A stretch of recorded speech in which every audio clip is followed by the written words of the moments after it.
بسم الله الرحمن الرحیم.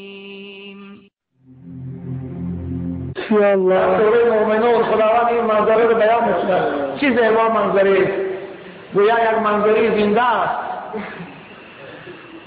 خدایا دوزخی‌ها می‌گفتند، کافرها و منافقها می‌گفتند، مسجد منسونا می‌گفتند عذاب دوزخ که به طاقت می‌شوند، پروردگار مراجعت می‌کردند، به خداوند شکایت می‌کردند، به خداوند پناه می‌برند. ربنا غلبت علینا شقوتنا، خدایا ما در دنیا از روی بدبختی، از روی بی‌سعادتی ما از راه پیغمبر تو، از راه قرآن تو، از راه اسلام تو دور شدیم. یا الله. و كنا قوما ضالین، ما گمراه شدیم. ما مقابل دین تو، مقابل اسلام تو، مقابل بندگان مومن تو کار کردیم. ربنا اخرجنا منها، خدایا جان من، ای پروردگار ما به جان من جسوم کردیم، اما یک باری دیگر ما را از این حبسخانه بیرون کن، یک باری دیگر ما را از زندان دوزخ برار، ما دیگر هرگز نافرمانی تو نمیکنیم. فإن عدنا فإنا ظالمون، اگر من دویم باره گناه کردم، اگر دویم باره برای مسجد تو رو بستن کوشش کردم، خدایا بعد من هر عذاب کنیدم، یک بار دیگر ما رو ببرد، یک بار دیگر مرا از این زندان دوزخ برو. اینا داد میکنم، از چشماشان خون میبارد، از چشماشان زردان میرود، ایراد میکنم.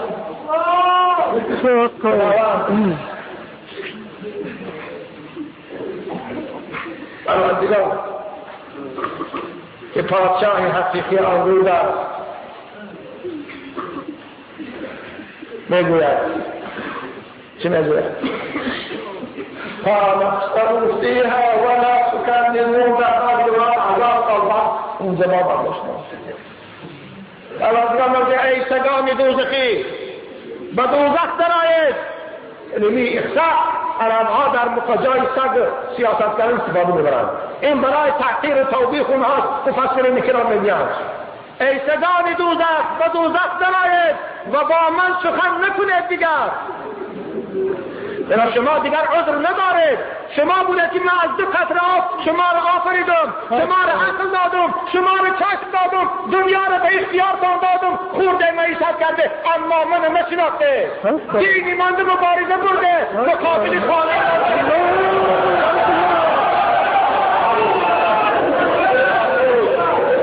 خالقته فیها ولا تکلمون. دیگر کم نزنید. حق یا الله.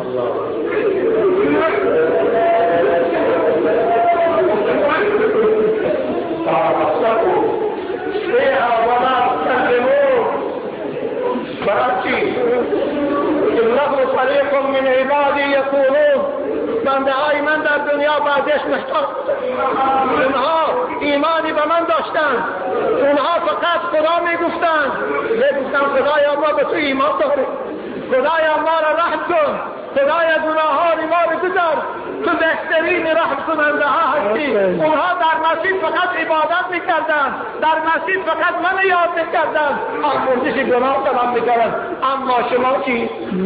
شما چی؟ یا الله. إنه كان فريق من عبادي يقولون ربنا آمنا فاغفر لنا وارحمنا وأنت خير الراحمين. ولا فقط ذکر خدا میگفتند، اونها فقط برای بنده های خدا را از دوزخ نجات دادن کوشش میکردند، مقصد چند دیگر چیز نبود. اما شما چی؟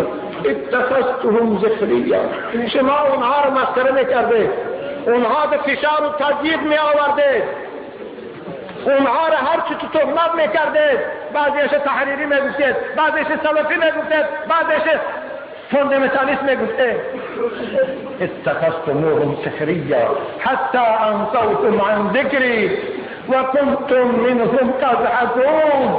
اونها را شما مسخره میکرده، اونها را از منصبا، از منبرهای بلند و از گزیت و ژورنالهاتان عقیم مانده میگفته. مسخرش هم میکرده زره خورده نگوسته در دام ملاها و اشامه عقیدگی نگوسته شد و کنتم منهم تضحکون خدا بچه میگه اینی جزیتهم اليوم بما صبروا خدای آدم تایت الله دارم اکنون ما امروز این بندگانی که دنیا به تحقیر شما را چشیده بودن دنیا در آزار شما را دیده بودن امروز من اونها را به عوض صبری کردگیشان که در آزار شما در تحقیر شما در طعنه های شما از ناچاری صبر کردن و وزنین شدن سپورت کردن امروز من پاداش اونها را بهشتی پرناز و نعمت می‌دهم انشاءالله اینی جزیتهم اليوم بما صبروا انهم هم الفائزون اونها دیگر نست شما در این عذاب همیشه میرید دیگر خلاصی برسید الله لا يذوقون فيها بردا ولا شرابا إلا حميما وغساقا جزاء وفاقا آخر این آیه به خداوند چی میگه منم صحبت خود در اینجا خلاصه میکنم خدا میگه هر عذابی که هر حکمی که من برای بندگان سرکشم کردم برای کافر منافقا و فاسقا کردم من این حکم خودم موافقی رفتارشان موافقی جنایتشان حکم کرده خدا میگه من ظلم نمیکنم خداوند ذره به بنده ها ظلم نمیکنه جنایت شده موافق خدا میگه ما اون جزا بنابراین جزاء و وفاقا این عذاب خدا موافق همون رفتار و کردار شده موافق همون گناه های کردگی شده بنابراین قرآن به خداوند میگه و من الله بظلام للعبید خدا هرگز ظلم کننده بنده هاش نیست